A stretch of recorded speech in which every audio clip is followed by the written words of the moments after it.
Welcome back to Critical Mass, the show that's all about criticizing the critics. With Deadpool 2's decision to keep TJ Miller in the film after allegations concerning the actor and sexual misconduct, there was concern over whether or not keeping him in the movie was the right choice. Now, this all begs the question, should studios remove association with talent who are the subject of controversy? In the current social climate, we have seen actors who are either accused of or are guilty of misconduct removed from their projects. Like the former Lex Luthor, Kevin Spacey, who after allegations of sexual harassment and assault was removed from projects such as House of Cards and was replaced in the film All the World's Money by Christopher Plummer. Now, this ended up costing the studio a considerable amount of money to reshoot what was already a completed film. And this does extend to Deadpool 2 because the studio did do some refilming based off of audience reactions, but not any concerning the Miller controversy. Instead, the reshoot in question was due to audience reactions as to the fate of a specific character. Also, they omitted a planned end credit scene because they viewed it as being in poor taste. Now, this shows that the studio was willing to reshoot and delete scenes in order to please audiences,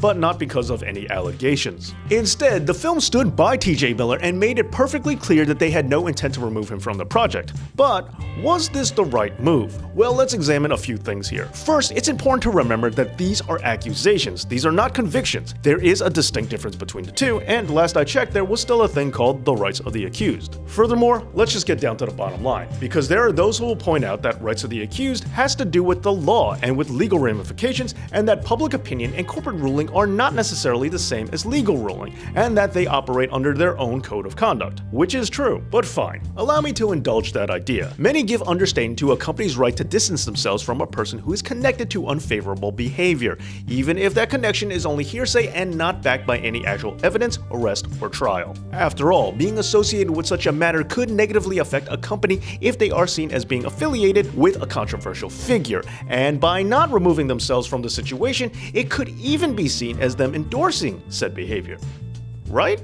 Well, not exactly. Now, I know evidence is meaningless to people who think that, but here's some anyway. Deadpool 2, as of this recording, stands at a box office gross in excess of $707 million, and still stands to gross even more. Now, many sequels do have a drop-off in gross, with Deadpool 2 being shy of the original by about $75 million at this point, again, as of this recording. Now, that might sound like a lot, but it really isn't all that significant when you remember that Empire Strikes Back grossed around $240 million less than the original Star Wars film. That's almost 3 times the difference between Deadpool 1 and Deadpool 2. And remember, Deadpool 2 still isn't done yet. So the box office clearly was not against TJ Miller remaining in the movie, despite what some people may claim on social media. When it came time to put up the money, Deadpool 2 had the backing of the people as proven by ticket sales, showing that public opinion is not against the decision to leave TJ Miller in the movie. And when we look at the great costs required to hire a new actor in order to replace another and the cost of reshoots, it shows that if anything, it's financially irresponsible to replace an actor instead of just leaving him in.